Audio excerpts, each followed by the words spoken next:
were considered Negroes due to Indian slavery. In 1682, Virginia created an act that Native Americans and Africans who were not in enmity with the government would be called Negroes. South Carolina adopted that and came up with the Negro Law.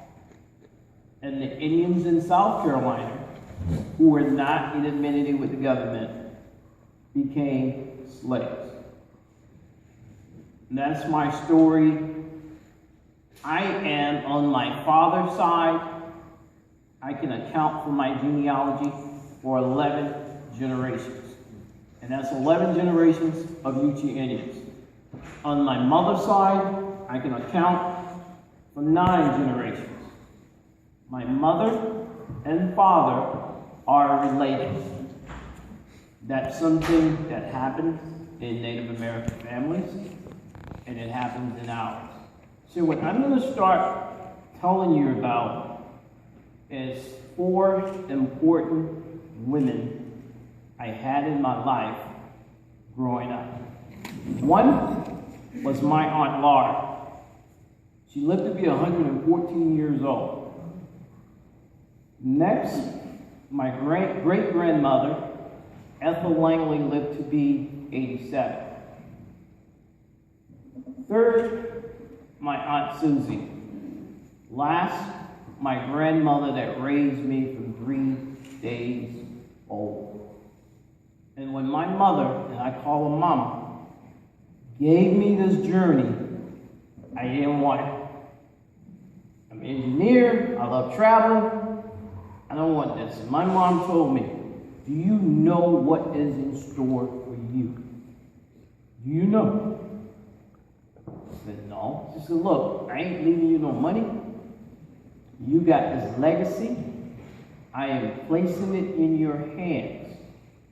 And when you tell people, don't sugarcoat it, don't make it bitter, tell it exactly the way it is.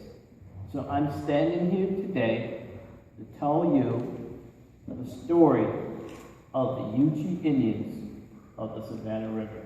I'm going to start with my great-grandmother, Mariah. And her name was Mariah Marti. And she became a Cummings. But when she was a little girl, about 7 years old, her village in Mill Haven was raided. See, the Yuchi Indians has been on the Savannah River for over 1,000 years. So information that I give you, I'm giving you information that is not told in the history books, but you can find in the archives. History for the longest time has been suppressed and omitted. And my thing has been, as a genealogist, when I was digging into colonial records, I started as a genealogist as a hobby. But the more information I found, I began to dedicate myself and start looking at it from a forensics perspective.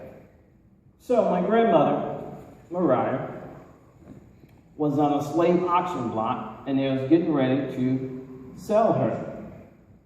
But there was a missionary named John Wesley.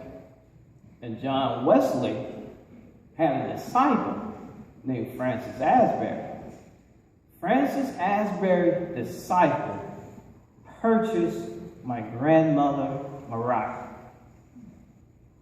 Having him purchase her and gave her her freedom, she dedicated her life then to Christianity, which brings about Asbury AME Church in Sylvania, Georgia, was started by the Yuchi Indians and free Africans.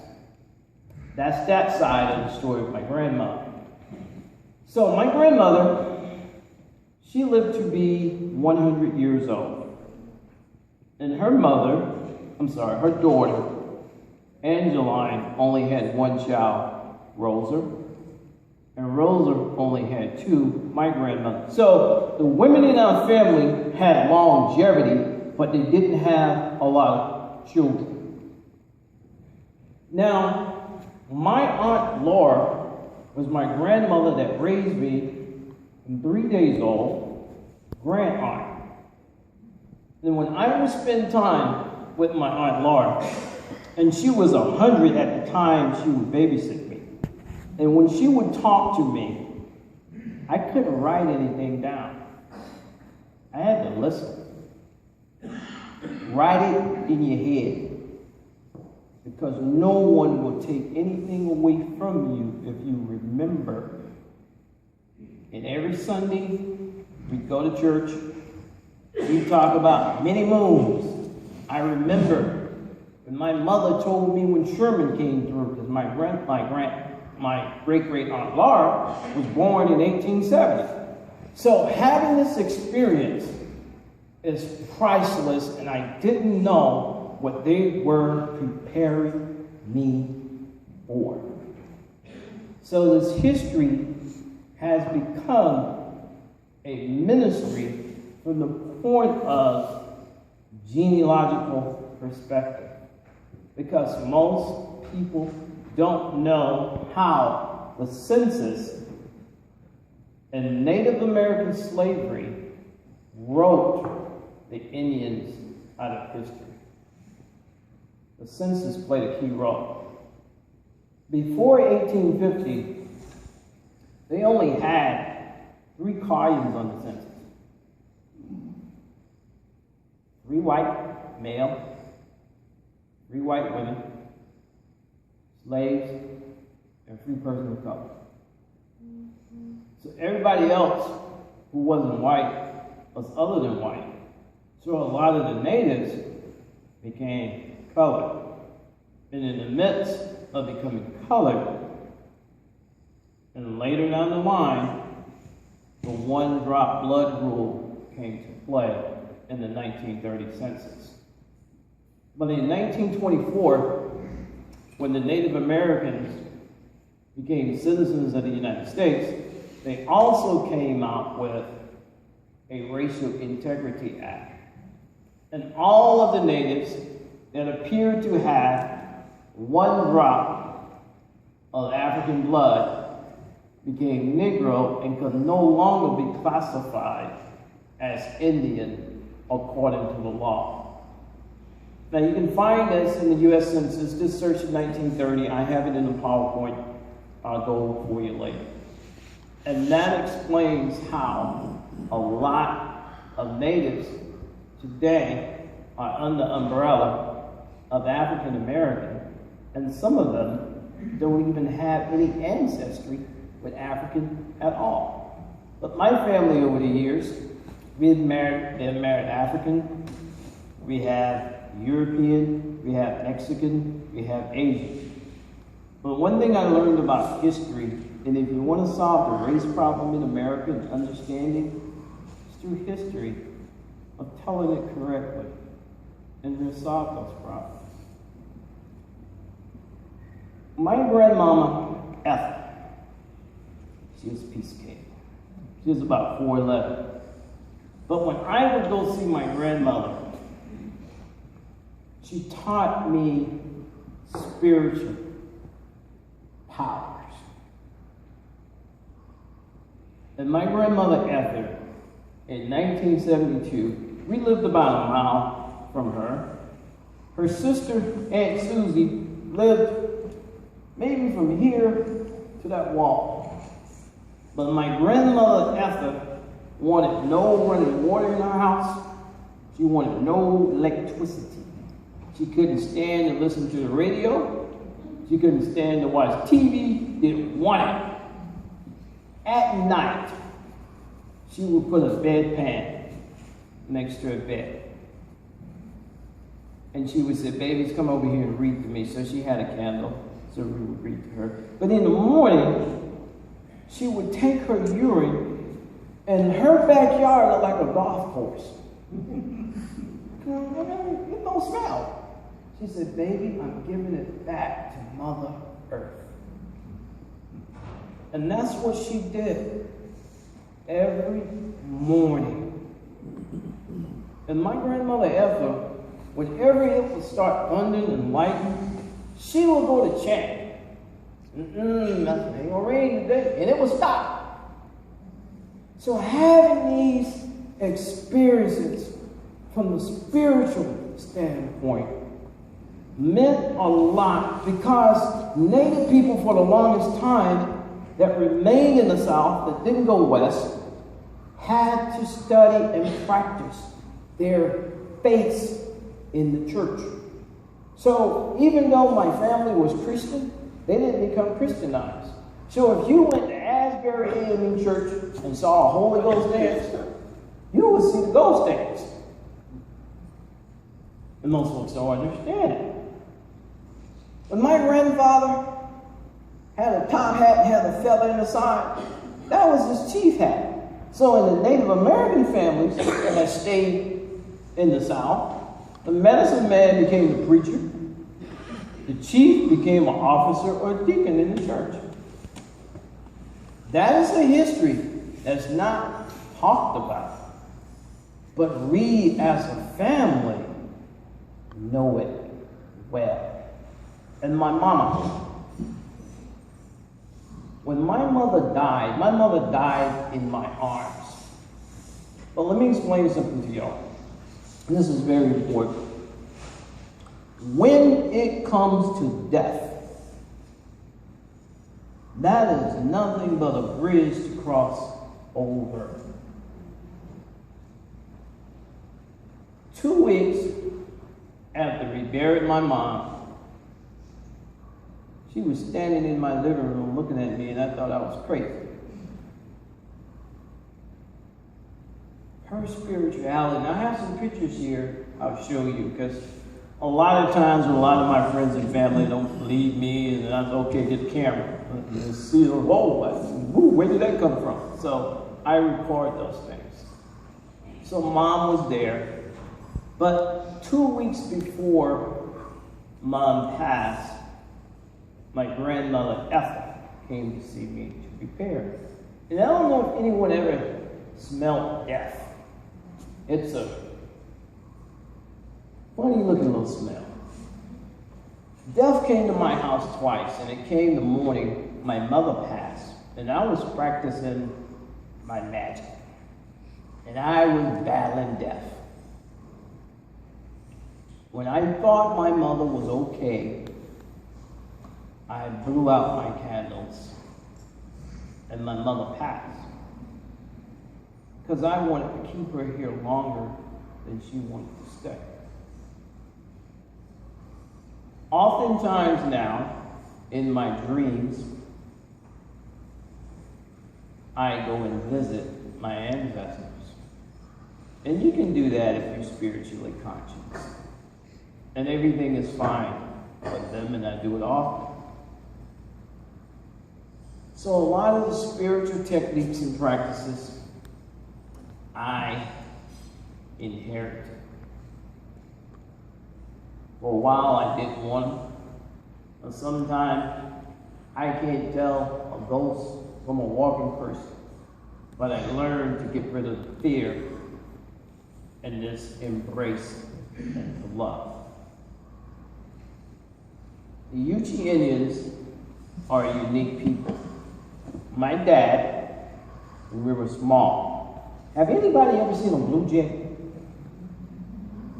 You mess with a blue jay and that's you in trouble. Well, the blue jay was in the plum bush.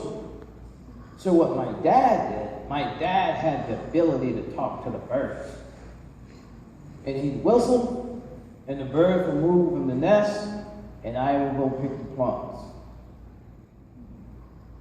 My dad had a way of talking to fish, and we went fishing on the river. And other folks would get upset and want to fish in our spot, because we were catching fish, and they wouldn't catch fish.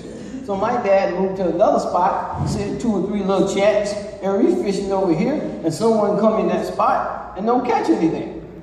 Because my dad knew how to communicate with the animals. And these practices stayed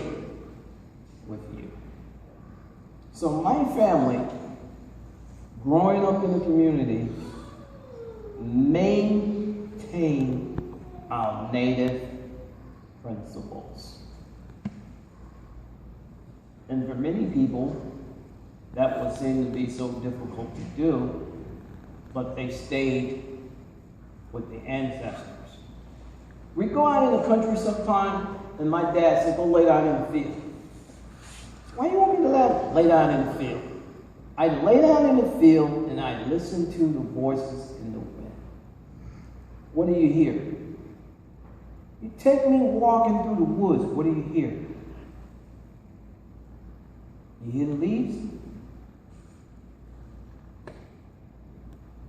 That was his way of getting me in touch with nature. And sometimes now, when I'm at home in Claremont, I got a tree in my backyard. I get up 2 o'clock in the morning sometime, in my birthday suit, and go hug the tree. Because you get healings from trees. We've been so out of touch with nature. So what my family gave me is priceless. And as my mother said, I'm not going to leave you any money, but I'm going to leave you a legacy. My mother was in a state of dementia one day. And this is something y'all should be very aware of. When you have elders or family members in the state of dementia, it's very wise sometimes to look at it from a spiritual perspective. I got a blessing listening to my mother. And my mother started talking, I started writing. So she called some names. When she called the name, wrote it down, I called the National Archives. Excuse me. I sent them my family tree. They sent me my grandfather's plaque that met with King George. All listened to my mother in a state of dementia. Because many a times we try to medicate them, but that is a spiritual journey. And I always recommend,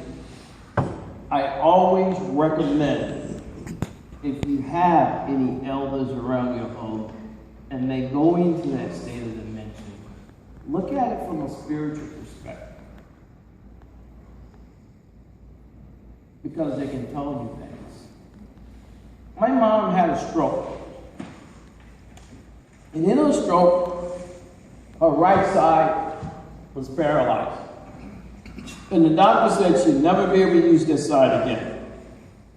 We came home, Scriven County. We have a cemetery called Big Oak. Right now it's owned by Wade Plantation. My grandfather, Titus McClare,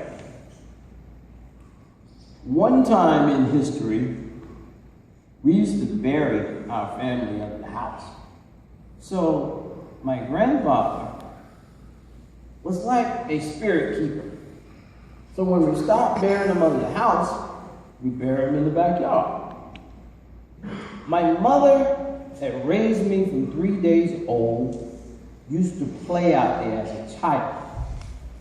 So I took Mom there. She's walking with a walker. She said, baby, help me out. She didn't want no shoes on. I got my mother out of the car, gave her the walker. She took 5 steps and threw the walker aside because she was back on her ancestral grounds that had made her whole again. These are the spiritual things of my family that has been with us for years.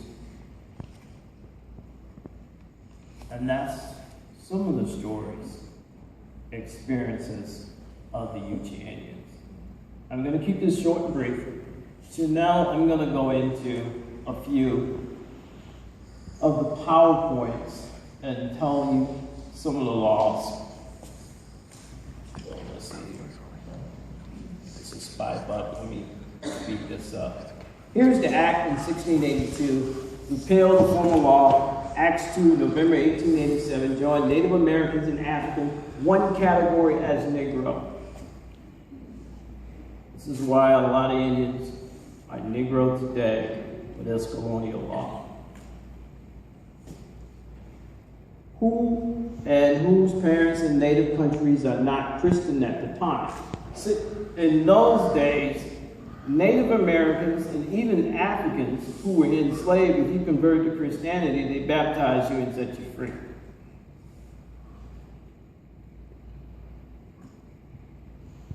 Here's a judge here. I'm just going to skim through this because by time I'm going to give you this PowerPoint to take with you to read over.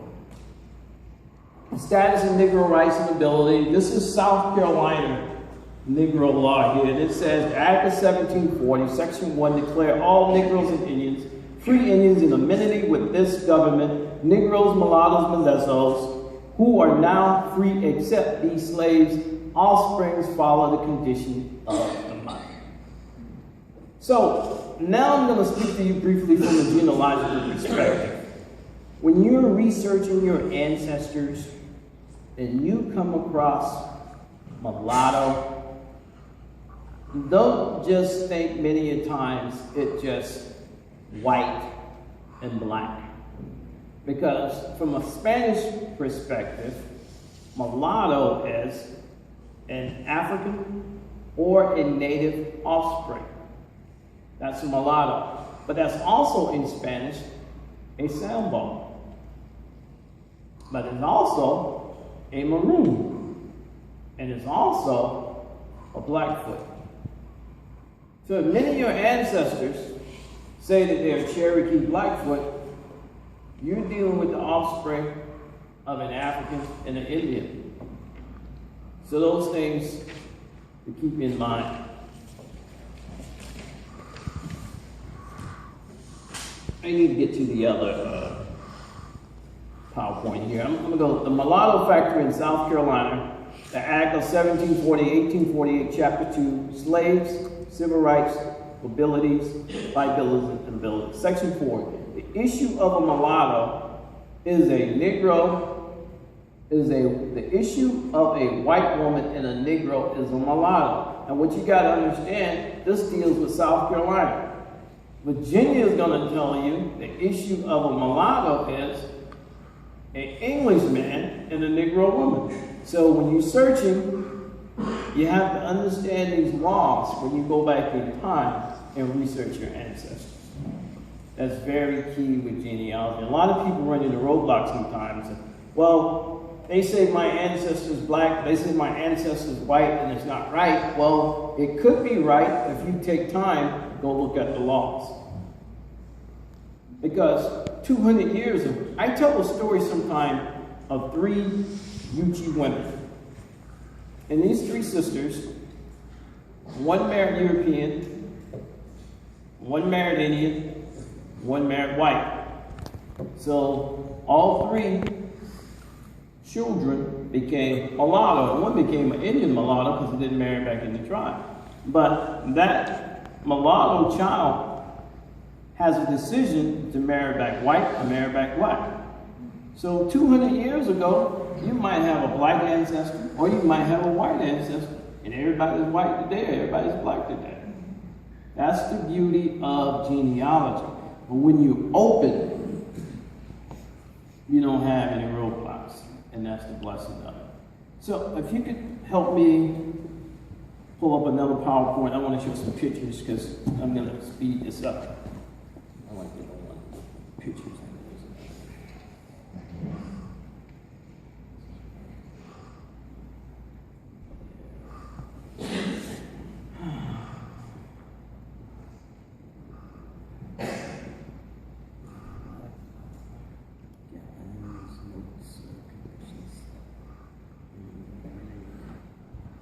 Okay.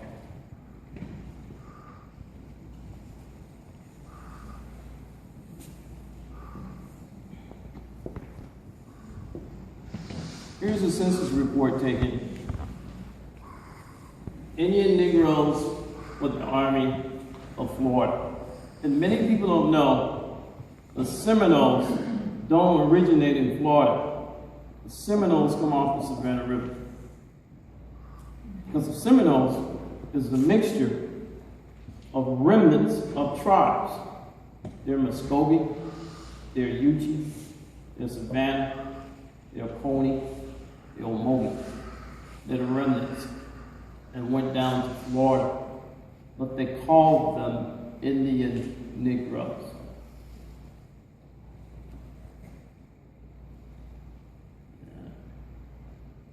Now let me show you some pictures.